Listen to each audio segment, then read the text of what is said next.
Waalaikumsalam warahmatullahi wabarakatuh.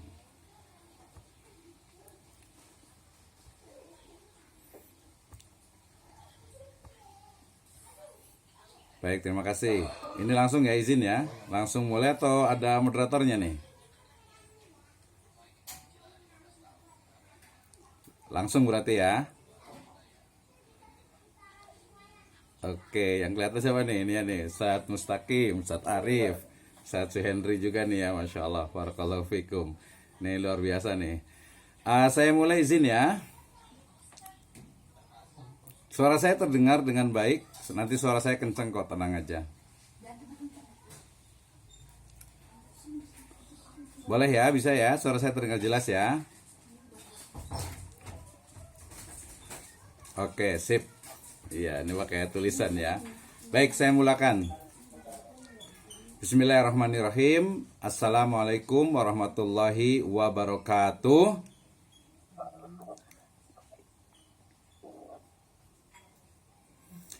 Alhamdulillahirrabbilalamin. Assalatu wassalamu ala asrafil anbiya'i wal mursalin, habibana wa nabiyana wa sayyidana wa maulana Muhammadin sallallahu alaihi wasallam wa ala alihi wa ashabihi wa man tabi'ahum bi ihsanin ila yaumiddin. Wa ba'd.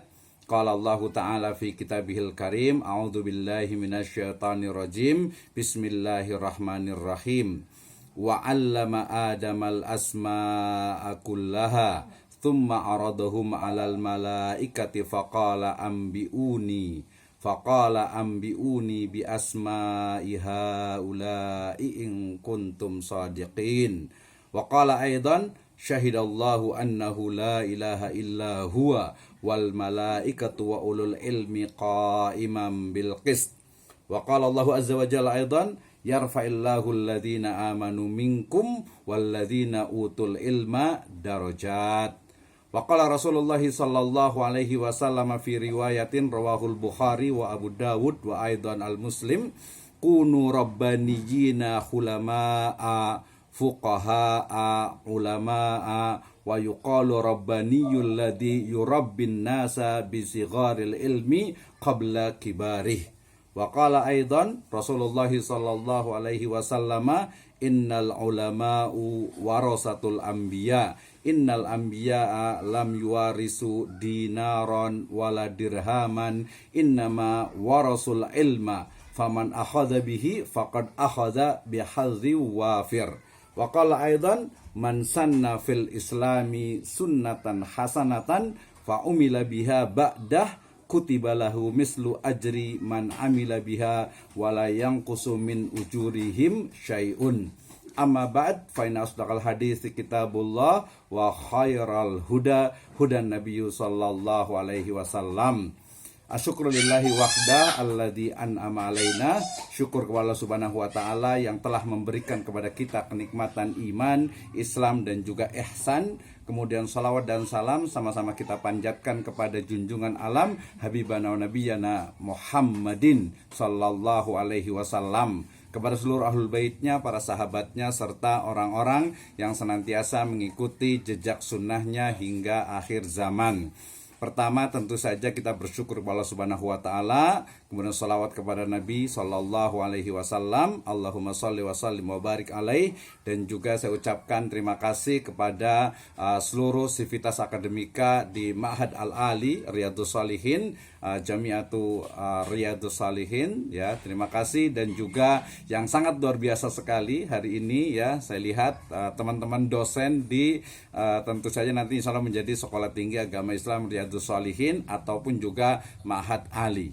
Ya, jadi kita bersama-sama hari ini ya kita belajar lah ya. Kebetulan saya ada sedikit pengalaman ya terkait dengan bagaimana menjadi seorang dosen yang profesional, from nothing to something amazing, tentu saja Ali Mardotillah. Baik, terima kasih teman-teman semuanya. Saya biasa panggil teman biarnya ya asatidzah sekalian gitu ya, bukan berarti tidak menghormati, tapi ini biar lebih akrab lah ya. Karena saya harapkan ini sebenarnya sebuah workshop ya, bukan hanya webinar. Ya, kalau webinar di akun saya di YouTube saya sangat banyak sekali untuk menjadi seorang dosen. Jadi nanti mungkin nanti ada banyak diskusi dan saya harapkan sih nanti juga ada hasilnya.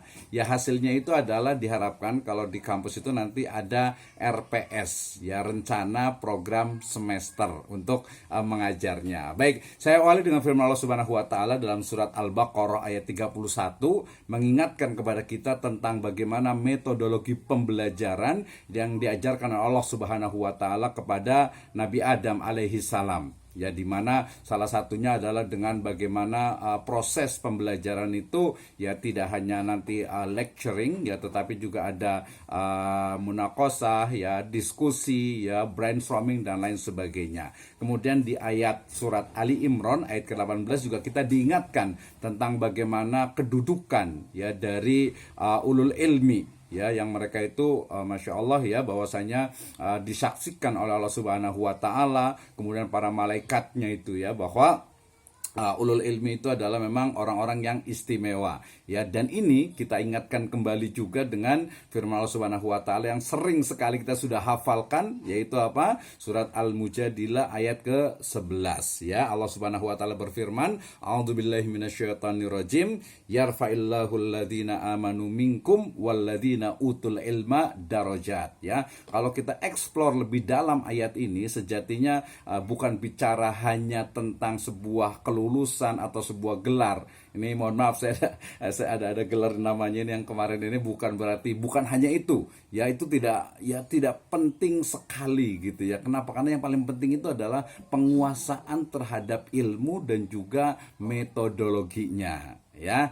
Nah, tetapi memang kadang ya berbanding lurus juga kadang, tapi tidak semuanya ya. Jadi tidak semuanya. Nah, ini kita ingatkan dengan kata utul ilma darajat ya, berarti bagaimana ilmu pengetahuan itu nanti bisa didapatkan ya, bisa diperoleh melalui berbagai metode yang kita gunakan. Nah, kemudian kita juga diingatkan dari hadis Nabi SAW terkait dengan bagaimana seorang pendidik itu adalah sebagai penyantun ya, santun, kemudian juga fuqaha, kemudian tentu saja adalah ulama ya. Nah, ini nanti kita akan explore sebenarnya lebih kepada dalam konteks Indonesia, karena saya yakin nih ya, asatidzah sekalian itu udah rasikhuna fil ilm lah ya. Jadi tidak terlalu banyak lah. Jadi ulah ngajaran anak meringo jai, cek orang Sunda mah gitu ya. Jadi kita diskusi nanti lebih banyak ke bagaimana sebenarnya menjadi seorang dosen yang profesional. Tapi kita ingatkan kembali ya dengan riwayat Bukhari terkait dengan bagaimana karakteristik seorang pendidik ya, termasuk di sini adalah seorang dosen ya. Kemudian riwayat Abu Daudnya ini terkait dengan bagaimana ilmu ya. Nah, nanti definisi ilmu sendiri itu akan sangat luas tergantung pada perspektifnya. Misalnya Imam Syafi'i rahimahullah selalu diingatkan kita ya dengan bahwasanya al ilmu itu adalah ma fihi hadasana, sesuatu yang ada di dalam itu hadasana. Kenapa? Karena konteksnya adalah ilmu hadis. Tapi nanti ilmu dalam konteks fikih, dalam konteks usul, apalagi dalam konteks sains, metodologi dan sebagainya itu tentu berbeda-beda ya. Kemudian ketika kita mengajar tentu saja ya bukan hanya bicara tentang ujroh, bisyarah, tapi tentang bagaimana kita itu bisa betul-betul memberikan sunnatan hasanatan yang nanti akan diikuti oleh mad'u kita. Dalam hal ini mad'u kita itu adalah siapa? Adalah mahasiswa kita. Baik, asatidzah sekalian, kita akan bicara tentang bagaimana sebenarnya menjadi seorang dosen yang profesional tentu saja. Ada 5 buku, ini saya dengan teman-teman menulis terkait dengan mulai dari dosen profesional, kemudian juga jalan terjal untuk menjadi seorang master dan doktoral, kemudian juga menikmati profesi dari mulai dosen, guru, dan juga dai, kemudian juga dosen teladan yang dalam proses terbit ini adalah gabungan antara teman-teman di Indonesia, di Singapura dengan Malaysia, yaitu kisah yang luar biasa atau istimewa dari dosen-dosen di wilayah Nusantara ini. Baik, nah ketika kita bicara tentang dosen profesional, kita diingatkan kembali tadi ya dengan firman Allah Subhanahu wa taala dalam surat Al-Mujadilah ayat yang ke-11 ya, di mana seorang pendidik itu adalah seorang insan yang sangat istimewa. So saya menyebutnya dengan istilahnya itu adalah insan ataupun juga dosen itu adalah seorang sosok yang istimewa atau insan yang istimewa. Nah, keistimewaannya tentu saya tadi adalah dengan ilmu. Ya, tentu saja ilmu yang ilmiah ya, kemudian juga amal juga yang apa? Yang ya kita sebut juga mutabaah. Nah, jadi insan mulia itu salah satunya adalah dengan ilmu. Nah, ternyata dalam proses pembelajaran yang namanya keistimewaan ataupun kemuliaan seorang dosen, yang pertama tentu saja adalah pengajaran atau pembelajaran. Nanti kita akan bicara tentang bagaimana sebenarnya metodologi pembelajaran yang mungkin sekarang perlu modern or contemporary approach ya, artinya pendekatan-pendekatan baru dalam proses pembelajaran. Kenapa? Nah, ini biasanya dalam mata kuliah pengembangan kurikulum ataupun pengembangan metodologi pembelajaran, anak-anak sekarang itu agak-agak berbeda ya, termasuk juga mahasiswa. Mahasiswa kita itu berbeda. Kenapa? Karena sumber dari pembelajaran itu sekarang banyak sekali, terutama online, sehingga karakter, cara belajar ya, learning style-nya pun itu dia berbeda, sehingga proses pembelajaran sendiri bukan hanya lecturing, bukan hanya seorang dosen nanti datang ke kelas bawa buku ya, kemudian masuk bawa buku, kemudian silahkan kita akan belajar di halaman 82 misalnya. Tidak hanya seperti itu, tapi ada proses dalam metodologi pembelajaran yang itu perlu terus kita tingkatkan. Nah, dalam hal ini mungkin ya next time mungkin kita bisa lihat ya, bisa juga nanti dalam bentuk semacam riset ataupun penelitian gitu ya, bagaimana sebenarnya dosen-dosen di Riyadhus Shalihin ini mengajar. Apakah rata sama-sama gitu ya, atau mungkin ada pendekatan-pendekatan baru ya, pendekatan-pendekatan baru yang membuat apa? Minat belajar itu meningkat. Ingat, seorang dosen itu dia adalah fasilitator, dan dalam teori pembelajaran mulai dari level dasar, menengah sampai tinggi ya, di pola mungkin di level sarjana, kemudian pasca sarjana. Sarjana misalnya dia itu kalau dalam KKNI, Kerangka Kualifikasi Nasional Indonesia, dia berada di level yang ke-6. Ya, artinya apa? Proses pembelajaran itu berbeda dengan yang ada di SMA. Ya, ini tentu saja adalah perspektif gitu ya, dalam artian ya mungkin yang beberapa berkembang itu masih ya sama pembelajaran di SMA dengan di aliyah dengan di perguruan tinggi ya, nggak jauh beda. Dosen datang ke kelas kemudian mengajarkan, mungkin nanti ada presentasi dan sebagainya ya, itu saja ya. Nah, ini mungkin nanti ada bicara kita tentang pembelajaran, dan yang istimewanya yang the next, yang kedua, the second itu adalah riset. Nah, ini paling penting nih. Jadi kalau ditanya asatidz sekalian, ketika ditanya apa sih bedanya antara guru dengan dosen, jawabannya adalah dosen itu memiliki kewajiban, nanti kita akan bahas panjang lebar, namanya Tridharma perguruan tinggi. Pembelajaran atau tadi pengajaran. Nah, yang kedua adalah penelitian atau riset, dan yang ketiga itu adalah pengabdian kepada masyarakat. Nah, kita akan belajar ini. Jadi ketika menjadi seorang dosen profesional dalam konteks Indonesia itu adalah yang mampu melakukan pembelajaran atau mampu melaksanakan pengajaran dengan baik, apalagi sekarang dalam konteks kampus merdeka dan mereka merdeka belajar. Ya, ini juga tantangan bagi kita. Kayak gimana sih sebenarnya? Ya, ini challenging sekali untuk para dosen. Nah, meneliti berarti bagaimana seorang dosen itu adalah seorang peneliti. Ya, sekali lagi saya sampaikan bahwa perbedaan antara guru dengan dosen itu adalah dalam hal penelitian dan pengabdian. Ya, kalau guru mungkin ya hanya mengajar saja. Ya, tapi kalau dosen wajib untuk meneliti, minimal 1 semester itu 1 kali. How to research bagaimana untuk melakukan riset penelitian? Nanti boleh ditanya nih ya. Nah, tentu saja pertama adalah sesuai dengan bidang mata kuliahnya, termasuk bidang keilmuannya.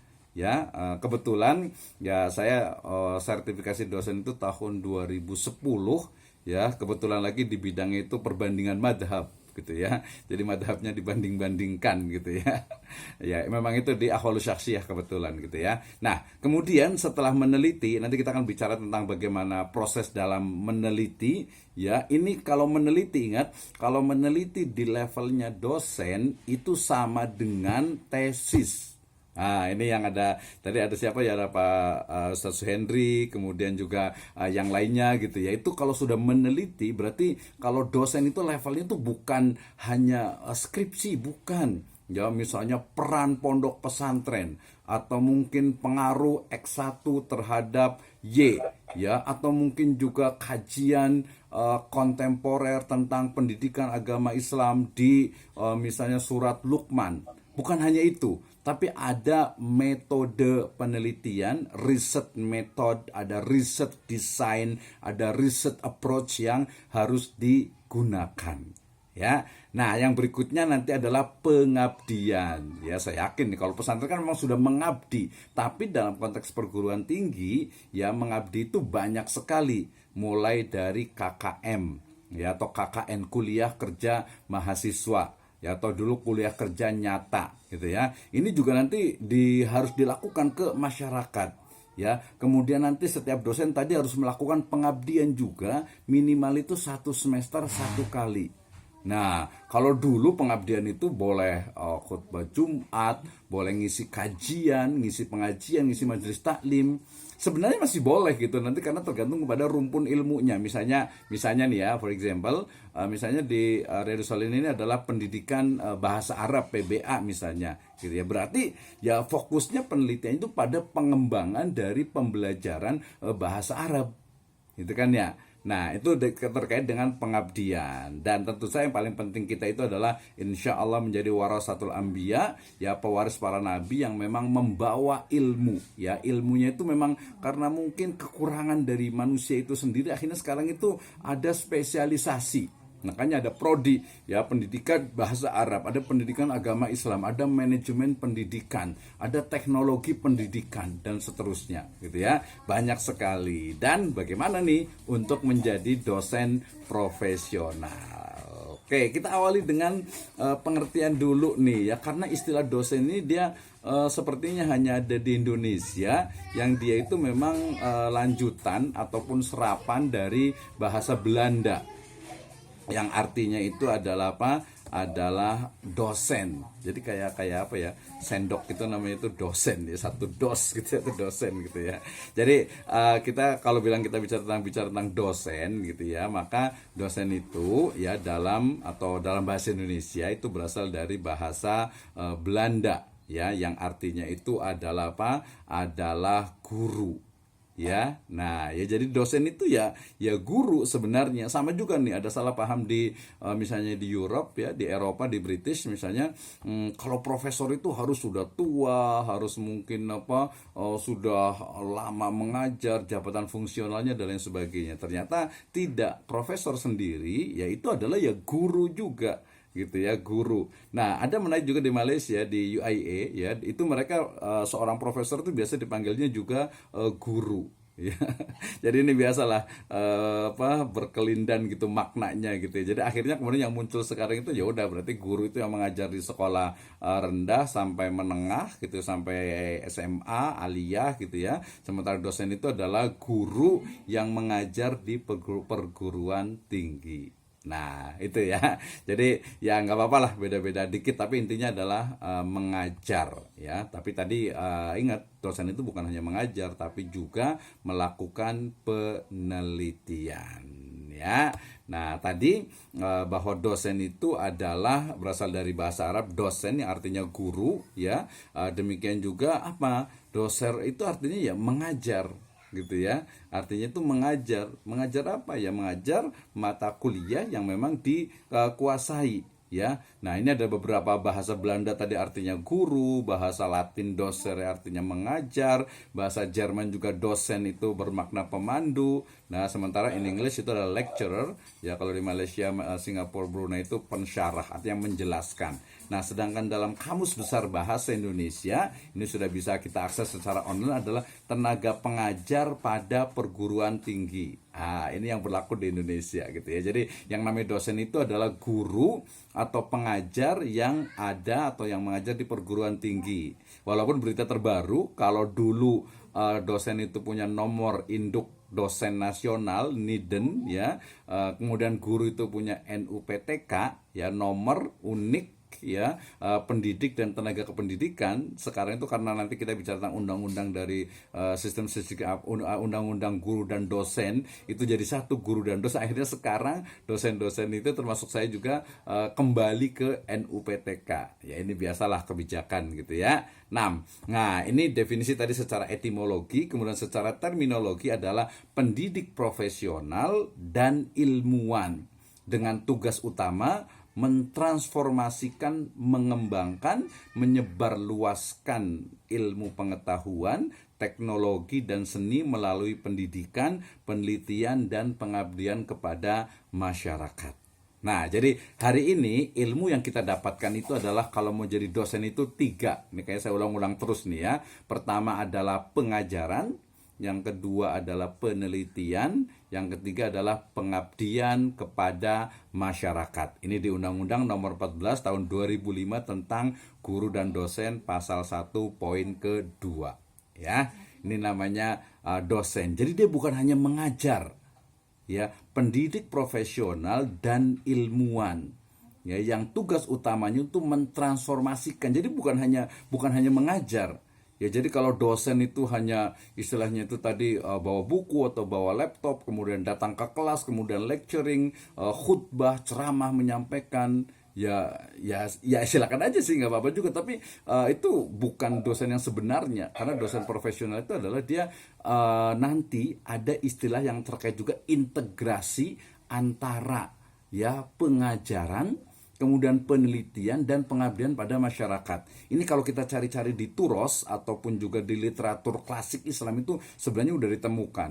Bagaimana ketika kita mengajar, ya, ketika kita mengajar itu base-nya, dasarnya itu adalah penelitian yang kita lakukan. Kemudian ketika sudah menjadi sebuah produk, dia akan apa? Diabdikan kepada masyarakat. Nah, nanti di RPS ya, rencana pembelajaran semester itu harus ada namanya integrasi. Ya, integrasi itu berarti ya gabungan antara pengajarannya, kemudian hasil penelitiannya, sampai pengabdian kepada masyarakat. Nah ya, berarti kita sudah dapat 2 istilah yang kedua, yaitu integrasi, pengajaran, penelitian, dan pengabdian pada masyarakat. Nah, ya, jadi ini adalah apa? Dosen, ya. Profesional sendiri adalah pekerjaan atau kegiatan yang dilakukan seseorang yang menjadi sumber penghasilan kehidupan yang memerlukan keahlian, ya, kemahiran, kemudian juga di sana kecakapan untuk mencapai standar mutu atau norma. Nah, ini yang paling penting ya. Jadi sekali lagi bukan hanya mengajar, tetapi penelitian, riset, dan juga pengabdian kepada masyarakat. Nah, berikutnya, ketika kita bicara tentang dosen, berarti kita bicara tentang syarat untuk menjadi